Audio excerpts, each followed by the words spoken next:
Hi friends, welcome to Miracle Pathshala. आज हम लोग क्वाड्रेटिक इक्वेशंस के सीरीज को आगे बढ़ाते हुए एनसीईआरटी का एक्सरसाइज 4.2 का 5 नंबर्स और 6 नंबर करेंगे। इसके पहली बार आप ये चैनल देख रहे हैं तो आप जाके मेरा पिछले वाला वीडियो को ज़रूर देखें, क्योंकि उसमें हमने 4.1 और 4.2 का हमने सारा सॉल्यूशन कराया हुआ है। तो विदाउट वेस्टिंग आवर टाइम चलिए आज हम लोग स्टार्ट करते हैं और 4.2 के ये एनसीईआरटी का सॉल्यूशन है। 4.2 के 5 नंबर और 6 नंबर्स को करते हैं। तो देखिए 4.2 का ये 5 नंबर क्या कह रहा है। सवाल है the altitude of a right triangle. The altitude of a right triangle is 7 centimeter less than its base. क्या कह रहा है? The altitude of a right triangle is 7 centimeter less than its base if its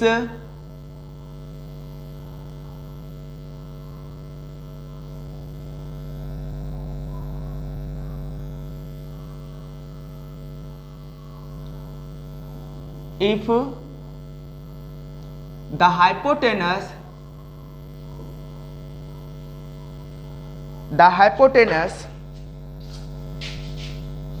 the hypotenuse is 13 centimeter,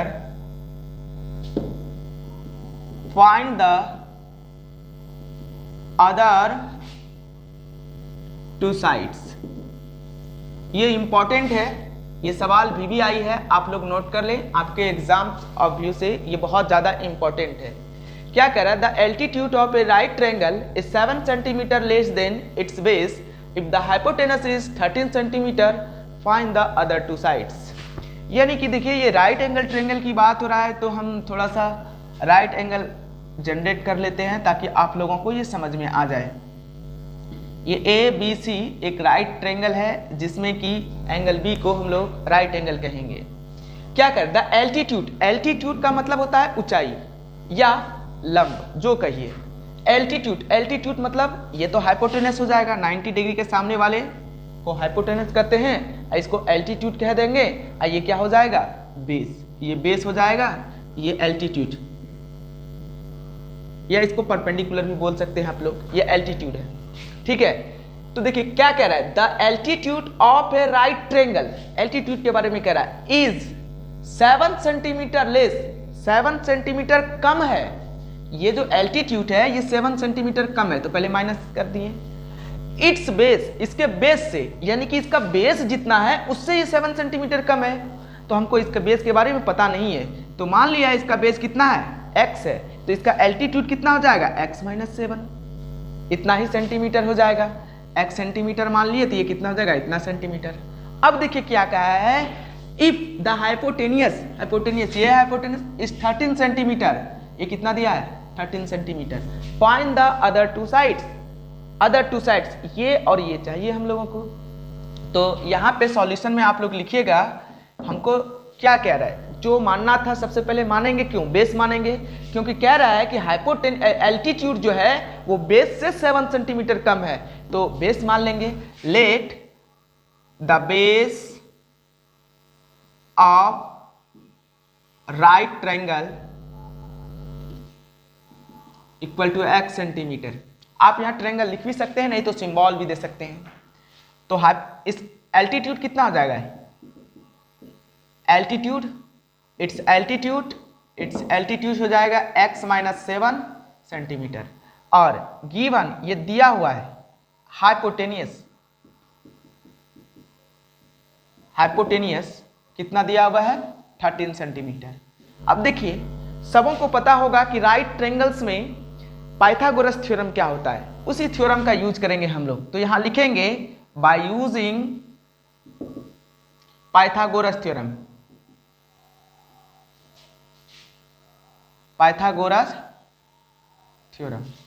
bye using Pythagoras theorem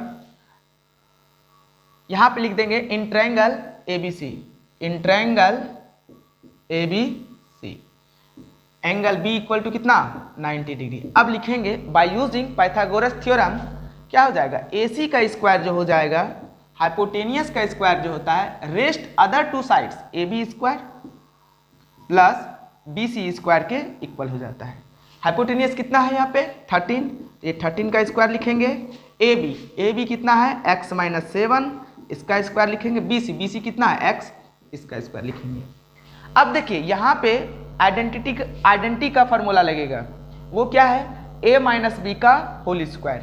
a minus B का whole square क्या होता है, a minus B का whole square a square plus B square minus 2ab। अभी वही formula लगेगा। यहाँ देखिए ये जो लगेगा, ये 13 का स्क्वायर कर लेते हैं 169, a माइनस बी का होल स्क्वायर तो a square plus B square minus 2a के जगह 2 ये फार्मूले से आया, a की जगह पे x है x डालेंगे, अब b की जगह 7 है तो 7 डालेंगे। अब प्लस ये कितना हो जाएगा x square, 1x square 1x square 2x square हो जाएगा, 7 7 जा 49 माइनस 7 2 जा 14x, यहाँ कितना हो जाएगा 169 हो जाएगा। यहाँ पे देखिए अब हम लोगों को क्या करना है, सारे चीज को एक तरफ लेते जाना है और इसका फैक्टराइज करना है। देखिए यहाँ पे क्या बचेगा 0, 2x स्क्वायर माइनस 14x, ये प्लस 49 इधर तो था ही, बस अरेंज कर लिए, इसको इधर लिख दिए, इसको इधर लिख दिए। यहाँ से ये प्लस वाला जो चीज़ है 169 उसको हम लोग इंटरचेंज करेंगे, उस साइड लेते जाएंगे तो ये कितना हो जाएगा माइनस 169। इस तरह से आप देख सकते हैं कि इसको हम लोग पहले लिख सकते हैं 2x स्क्वायर माइनस 14x। अब जब इसको माइनस करिएगा तो बचेगा 120। देखिए यहाँ पे 9 में 9 गया 0, अब 4 6 में 4 गया 2, अब 1 120। यहाँ पे क्या था 0 था इसके इक्वल में, तो यहाँ इक्वल टू हम लोग क्या दे सकते हैं 0। इस तरह से आप देखिए यहाँ पे ये क्या आ गया, इसका हम लोगों को फैक्टराइजेशन करना है। 2x square minus 14x minus 120 equal to 0। आप क्वाड्रेटिक इक्वेशंस का कोई भी सवाल बनाइएगा, व्हाट प्रॉब्लम, आपको लास्ट में जाके कहीं ना कहीं फैक्टराइजेशन करना ही पड़ेगा और वो फैक्टराइजेशन आपको करने के लिए आना चाहिए। अगर नहीं आता है तो देखिए हम पार्ट 5 जो है क्वाड्रेटिक इक्वेशन का, उसमें हमने कराया, बहुत अच्छे से सिखाया है, आप जाके वहाँ से सीख सकते हैं। तो देखिए इसका फैक्टराइजेशन कैसे करेंगे हम लोग, यहाँ पे इसको थोड़ा मिटा देते हैं हम लोग। अगर आप नहीं करने जानते तो थोड़ा सा हम सिखा देते हैं, नहीं तो हम डायरेक्ट भी कर सकते थे। फर्स्ट और लास्ट को मल्टीप्लाई करेंगे तो 2x स्क्वायर मल्टीप्लाई माइनस 120 तो माइनस 240 हो जाएगा और x स्क्वायर। यहाँ से हम बोले थे कि ये जो चीज़ है आप इसको अलग फैक्टराइज करिए, आप इसको अलग फैक्टराइज, मतलब वेरिएबल को अलग फैक्टराइज करेंगे और कांस्टेंट को अलग। वेरिएबल को अलग करेंगे तो x इंटू एक्स हो जाएगा, 2x हो जाएगा। अब देखिए यहाँ से देखने से लग रहा है कि 240 लाना है तो 24 माइनस 10 कर देंगे तो 14 भी पूरा जाएगा। तो यहाँ से आप अगर नहीं समझ रहे हैं तो इसको कर लीजिए, फैक्टराइज कर लेते हैं हम लोग। 2 से ये 12 बार में और 2 से ये 60 बार में, 2 से ये 30 बार में और 2 से ये 15 बार में और 3 से ये कितना हो जाएगा 5 बार में। तो यहाँ से अब हम लोग इसको 120 को माइनस करेंगे, 2x स्क्वायर है ये माइनस, यहाँ देखिए कैसे कैसे इसको अरेंज करेंगे। 2 2 जा 4, 4 2 जा 8, 2 2 जा 4, 4 2 जा 8, 8 3 जा 24, ठीक है 24। अब 5 2 जा ये वाला 5, ये वाला 2 10 यहाँ पे रह गया। तो एक x इसमें डाल दीजिए, एक x इसमें डाल दीजिए। ये 24x और 10x को देखिए माइनस या प्लस करने के बाद बीच वाला टर्म आना चाहिए। तो यहाँ पे देखिए अगर इसको हम माइनस इसको कर देते हैं प्लस इसको कर देते हैं तो माइनस 14x आ जाएगा। तो यहाँ से इसका फैक्टर टूट गया, माइनस 120 इक्वल टू 0। आप यहाँ पे समझ गए होंगे, नहीं समझे हैं तो कोई बात नहीं, आप वीडियो नंबर 5 देखिए, आपको वहाँ पे बहुत अच्छे से समझ में आ जाएगा। ये देखिए दोनों में कॉमन आ जाएगा 2 और दोनों में क्या आ जाएगा x, क्योंकि पहले 2 में कॉमन करते हैं, लास्ट 2 में कॉमन करते हैं। 2 कॉमन लिए, x स्क्वायर से एक x निकल गया, एक x बचा। 2 जैसे कॉमन किए इसमें तो यहाँ क्या कितना बचा 12 बचा, x तो कॉमन ले ही चुके हैं, प्लस इस दोनों में 10 10 है, 10 कॉमन करेंगे, x माइनस 10 12 बजा 120। इस तरीके से देखिए यहाँ पे कितना हो गया x माइनस 12, इससे निकाल लेंगे, इससे भी निकाल लेंगे, दोनों में चूंकि इसमें और इसमें ये 2 टर्म में बटा हुआ है, इससे कॉमन किए ये आया और इससे कॉमन किए तो ये दोनों निकल गया इससे। तो यहाँ बचा क्या 2x बचा अब प्लस यहाँ कितना बचा 10 बचा। चूंकि ये निकल गया तो 2x बचा, प्लस था तो प्लस का साइन देंगे, ये वाला निकल गया तो यहाँ 10 बचा, 10 आ गया। इस तरह से यहाँ पे क्या हो गया, ये 0 के इक्वल आ गया। हम थोड़ा सा इसको मिटा देते हैं। आप चाहें तो यहाँ से अब इफ आइदर करके इसका सॉल्यूशन कर सकते हैं। तो देखिए यहाँ से हम लोग इफ आइदर कर लेते हैं, चूंकि जगह कम है इधर, हम यहाँ कर देते हैं, लिखेंगे यहीं से कर देते हैं। देखिए दो चीज़ का प्रोडक्ट अगर 0 के बराबर आए तो एक बार ये भी 0 होता है और एक बार ये भी 0 हो जाएगा। तो if x minus 12 equal to 0, तो ये कितना हो जाएगा, x इक्वल टू 12। ठीक है,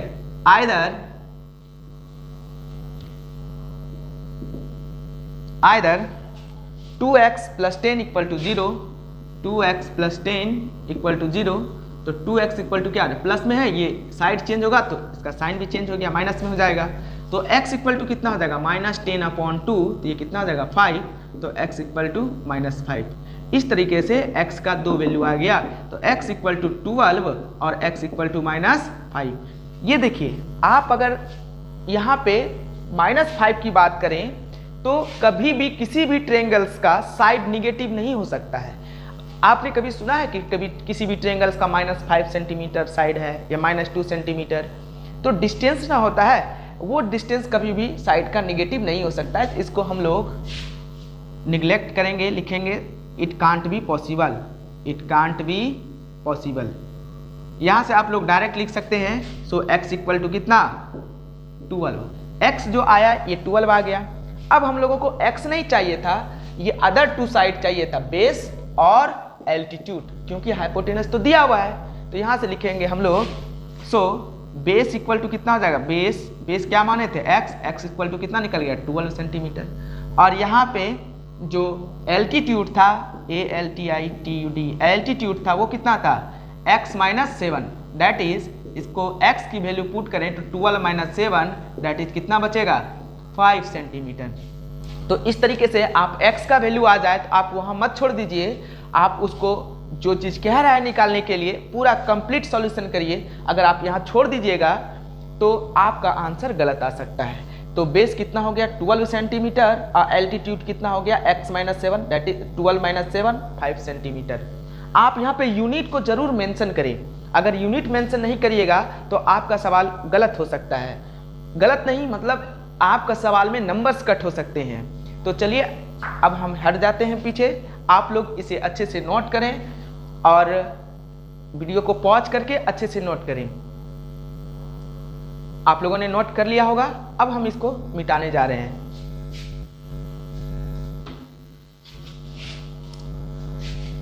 तो आज हम लोग अब 6 नंबर को करेंगे। चलिए 6 नंबर क्या है उसको हम लोग समझते हैं। एनसीईआरटी का 6 नंबर सवाल कह रहा है, a cottage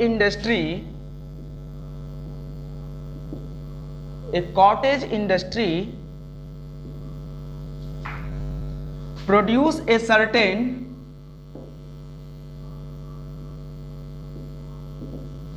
produce a certain number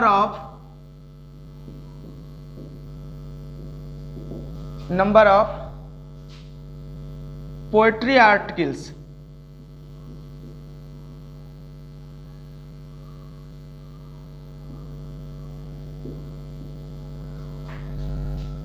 in a day, and the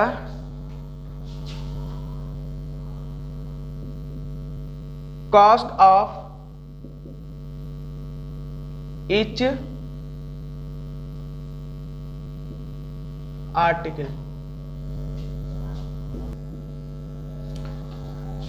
तो देखिए ये सवाल हम लोग लिख लिए हैं, आप इसे अब कॉपी करिए और इन सवालों को अब हम लोग सॉल्व करने जा रहे हैं। सवाल क्या कह रहा है, सबसे पहले सवाल को बनाने से पहले समझना जरूरी है। अगर आप इसे समझ लेते हैं तो ये सवाल बहुत ही आसान हो जाता है। देखिए सवाल क्या कह रहा है, कह रहा है एक कॉटेज इंडस्ट्री का मतलब हो गया लघु उद्योग, जो छोटा मोटा कल कारखाने घर में जो चलाते हैं उसी को कॉटेज इंडस्ट्री बोलते हैं। कहता है एक cottage industry produce a certain number of pottery article in a day. यहाँ पे देखिए क्या करा, एक कॉटेज इंडस्ट्री है जो प्रोड्यूस निर्माण करता है ए सर्टेन नंबर किसी निश्चित संख्या ऑफ पोएट्री मतलब होता है मिट्टी के बर्तन या ऐसे कुछ समझ लीजिए, मिट्टी के बर्तन उत्तन जो होता है उसको पोट्री बोलते हैं, ठीक है। तो number of poetry articles in a day, यानी कि आपको सिंपल भाषा में यहां से लेके इस लाइन का मतलब समझाएं तो कह रहा है एक कॉटेज इंडस्ट्री वो किसी खास दिन एक निश्चित संख्या का बर्तन बनाता है। इट वॉज ऑब्जर्व्ड, यह देखा जा रहा है, ऑन ए पार्टिकुलर डे, किसी निश्चित दिन, ठीक है। The cost of production of each article, प्रत्येक आर्टिकल का जो प्रोडक्शन का खर्च आता है, कॉस्ट पड़ता है, इन रुपीज में कह रहा है, was 3 more than twice the number of the article produced on that day। मतलब कह रहा है कि प्रत्येक आर्टिकल का जो कॉस्ट पड़ता है वो 3 रुपया ज्यादा पड़ता है, किससे, जो उस दिन, मतलब किसी दिन जो नंबर ऑफ पोएट्री यहाँ पे बनाया जा रहा है, आर्टिकल जो भी बनाया जा रहा है वस्तु निश्चित दिन, उससे उसके जो भी बना उस दिन जितने भी बर्तन निर्मित हुए उसके 2 गुने से 3 रुपया अधिक है उस दिन का कॉस्ट, किसी निश्चित दिन यहाँ पे कह रहा है। तो आगे बढ़ रहे हैं, कह रहा है the total cost of production on that day was 90 rupees, उस दिन का टोटल लागत जो है 90 रुपया है। Find the number of article produce and the cost of each article, कह रहा है कि उस दिन कितना प्रोड्यूस किया गया था आर्टिकल, कितना बर्तन बनाया गया था मिट्टी का वो बताइए, और साथ में कि ये कितना लागत पड़ा, उसका टोटल का कितना खर्च आया ये भी बताइए। देखिए सिंपल सी भाषा में ओवरऑल हम आपको समझा देते हैं। कह रहा है एक लघु उद्योग है जिसमें मिट्टी के बर्तन बनाए जा रहे हैं, उसमें से कह रहा है एक निश्चित दिन यह देखा गया कि जितने भी बर्तन का, प्रत्येक बर्तन का जो कीमत है, एक निश्चित दिन देखा गया कि प्रत्येक बर्तन का कीमत जो है वो जिस दिन बना हुआ था उसके 2 गुने से, जितना भी बर्तन बनता है उसके 2 गुने से 3 रुपया अधिक है, और टोटल खर्च दिया है 90 रुपया। तो कह रहा है कि वो कितना बर्तन बनाया उस दिन वो बताइए, और उस पर कितना लागत लगा होगा ये बताइए। तो मान लेते हैं, देखिए लेट सॉल्यूशन में आप लोग लिखिएगा यहाँ पे, सबसे पहले क्या मानेंगे, एक cottage industry produce a certain number of pottery article in a day, कितना वो पोट्री आर्टिकल्स बनाता है, मिट्टी के बर्तन बनाता है एक सर्टेन डे, किसी निश्चित दिन, पता नहीं है, तो वही ना मान लेंगे। Let the number of, number को हम लोग शॉर्ट में NO भी लिखते हैं, let the number of article, article मतलब हो गया वस्तु, यहां आर्टिकल मतलब क्या हो जाएगा, वस्तु, आर्टिकल प्रोड्यूस्ड BX, मान लिया कि उस दिन जो है किसी सर्टेन दिन X वस्तु निर्मित किया गया, ठीक है। अब प्रत्येक वस्तु का लागत कितना होता है ये जानना है। Now cost of production of each article कितना हो जाएगा, देखिए क्या कह रहा है, it was observed on a particular day the cost of production, यहां से देखिए the cost of production of each article के बारे में कह रहा है, वॉज 3 मोर देन, 3 ज्यादा है, 3 ज्यादा है तो पहले 3 ज्यादा कर देंगे, twice the number of article produce on that day, ये जो जिस दिन, मतलब उस दिन कितना बनाया गया था, X बनाया गया था, इसके 2 गुने से 3 क्या है, ये ज्यादा है, मतलब उस दिन जितना बना हुआ खिलौना था, जितना बना हुआ पोट्री आर्टिकल था, बर्तन, मिट्टी के बर्तन बने हुए थे, उसके 2 गुने से 3 रुपया ज्यादा प्रत्येक खिलौने के कॉस्ट आता है। देखिए तो ATQ अकॉर्डिंग टू क्वेश्चन, इसके जैसा ही हम पहले 4.1 में भी जो एग्जाम्पल्स में दिया हुआ था वो बताए हुए थे। तो देखिए यहाँ पे क्या कह रहा है, टोटल कॉस्ट कितना दे रहा है, इतना। देखिए टोटल जो बना है खिलौना, जो पोट्री मतलब बर्तन बना हुआ है मिट्टी का, वो इतना है, अब प्रत्येक बर्तन का कीमत इतना है। मान के लिए टोटल 5 ही बर्तन बना है, अब प्रत्येक का कीमत 2 रुपया है, तो आप कैसे टोटल कॉस्ट निकालिएगा, दोनों को मल्टीप्लाई करिएगा, सिंपल सी बात है। वही चीज है यहाँ पे, मान के चलिए अभी 10 बर्तन बना हुआ है, प्रत्येक का कीमत 5 है, तो पूछेंगे कीमत टोटल कितना पड़ेगा, तो आप बोलिएगा 10 × 10 × 5 करिएगा। तो वही चीज है यहाँ पे, एक दिन में कितना खिलौना बना वो, एक दिन में हर एक खिलौने के लागत, हर एक खिलौने का लागत कितना है, इतना। इस दोनों को अगर मल्टीप्लाई कर देंगे तो टोटल कॉस्ट नहीं हो जाएगा।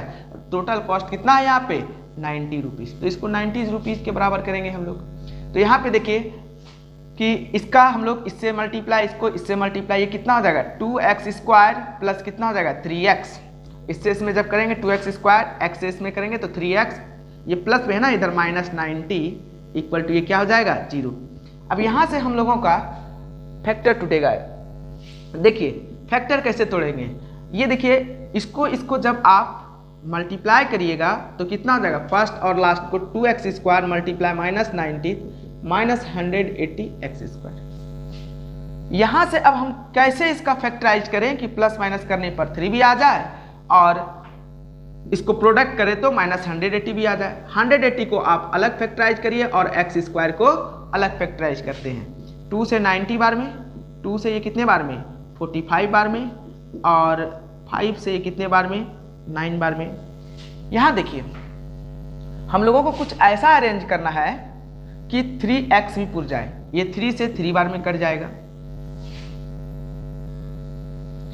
यहाँ देखिए जब इसको मल्टीप्लाई करेंगे तो 180 तो पूरेगा ही, 2 2 जा 4, अब 4 3 जा 12, ठीक है।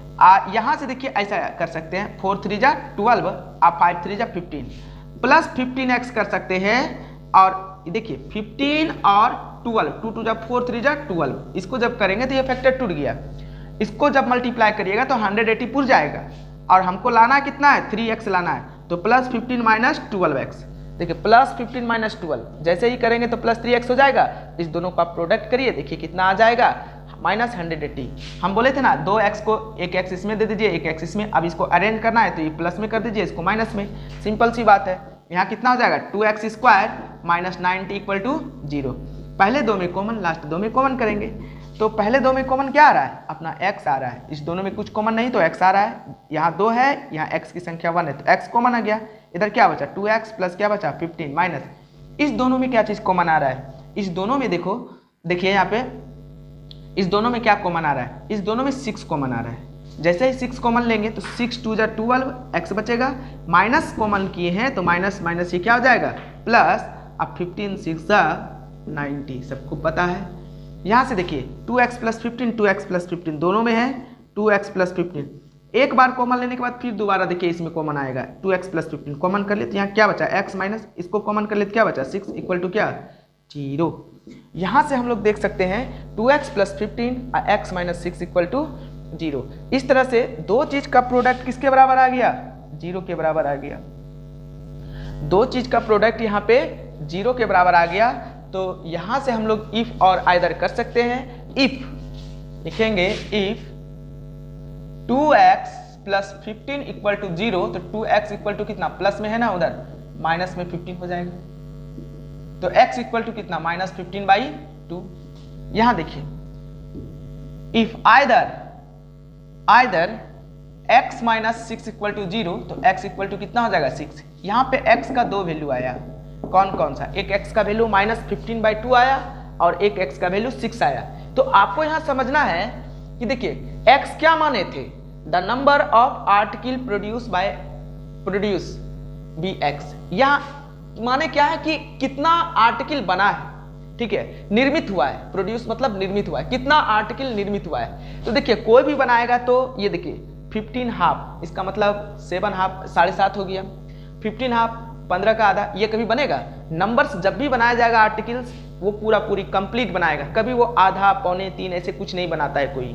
तो आप लोगों को ये मानसिकता रहना चाहिए कि, और माइनस में भी है तो माइनस में 15/2, माइनस जो भी बनाएगा गिनती तो पॉजिटिव होगा, -3 -2 ऐसा थोड़ी होगा किसी भी नंबर्स का, किसी भी चीज का। तो ये निगलेक्ट हो जाएगा, इट कांट बी पॉसिबल, यह कभी संभव नहीं हो सकता है,